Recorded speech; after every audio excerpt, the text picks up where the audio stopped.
ازيكم في حلقة جديدة من ايه اللي هيحصل. النهاردة هنتكلم عن ايه اللي هيحصل لو الارض فجأة وقفت تلف لمدة 5 ثواني. بس قبل ما نبدأ الفيديو ما تنسوش تعملوا لايك وسبسكرايب وتشير عشان نقدم لكم كونتنت افضل وفيديوهات اكتر. يلا بينا نبدأ الفيديو، يلا بينا. بصوا اعزائي المشاهدين، انا عايزكم تستعدوا دلوقتي حالا لان الارض هتقف لمدة 5 ثواني. الارض بتلف حوالين نفسها كل 24 ساعة، وده هو السبب اللي بيدينا الليل والنهار. والدوران دوت بيحصل بقاله 4.6 مليار سنة من ساعة ما الأرض اتكونت من الغاز والتراب اللي كان بيدور حوالينا. ومن ساعتها الأرض فضلت تلف طول السنين دي لأن مفيش حاجة في الفضاء بتبطئها. لكن يا عزيزي المشاهد، تخيل معايا ايه اللي ممكن يحصل لو الأرض فجأة وقفت تماما لمدة 5 ثواني بس. في ناس هتيجي تسأل نفسها في البداية، ممكن تفتكر ان ال5 ثواني دول مش كفاية عشان يحصل اي حاجة خطيرة، لكن الحقيقة المدمرة يا اعزائي المشاهدين ان ال5 ثواني دول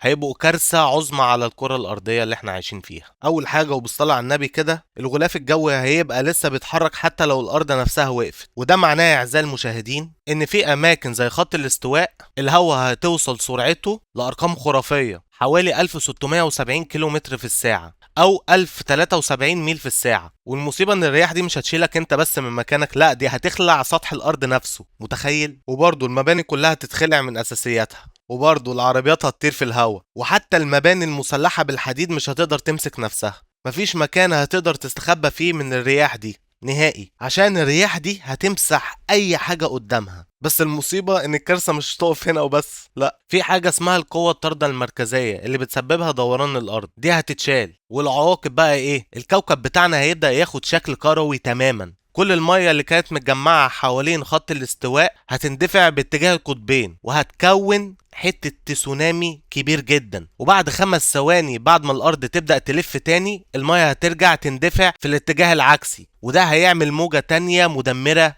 جدا. الموجة دي بقى هتدمر كل حاجة في طريقها مرتين، مش مرة رايح ومرة راجع. يمكن الاماكن الوحيدة اللي هتكون امنة نسبيا، يعني مش قوي، هي القطبين الشمالي والجنوبي، عشان الرياح هتكون اضعف شوية هناك. لكن حتى هناك الدمار اللي هيحصل من التسونامي هيكون رهيب جدا. وبرضه لو كنت فاكر بعد 5 ثواني دول هتقدر تاخد قسط من الراحة، لا طبعا، مين اللي قال كده؟ مش هتعرف، لسبب ان كل حاجة حوالينا تبقى مدمرة، المباني والزراعة والتكنولوجيا هتتحول لركام، مفيش حاجة تقدر تعملها. اغلب البشر مش هيقدروا ينجوا من الفوضى دي. الرياح والتسونامي هيكونوا اقوى من اي حاجة تقدر تتخيلها، الا بقى لو كنت مستخبي في مخبأ تحت الارض، الكلام هيختلف 180 درجة يعني، بس ما اظنش. وبرضه متقلقوش يا اعزائي المشاهدين، الارض مش هتوقف دورانها في اي وقت قريب، مش قبل كام مليار سنة يعني. وساعتها الشمس هتكون اتحولت لعملاق احمر خلاص بقى، وساعتها بقى النهاية تبقى بطريقة تانية خالص، بس ده موضوع ليوم تاني بقى، مش هنتكلم فيه النهاردة. وبكده يا اعزائي المشاهدين خلصنا حلقة النهاردة. لو عجبكم الفيديو ما تنسوش تعملوا لنا لايك وسبسكرايب وتشير على كل صفحات السوشيال ميديا، وبرضه تدعمونا عشان نقدم لكم كونتنت افضل. يلا باي باي.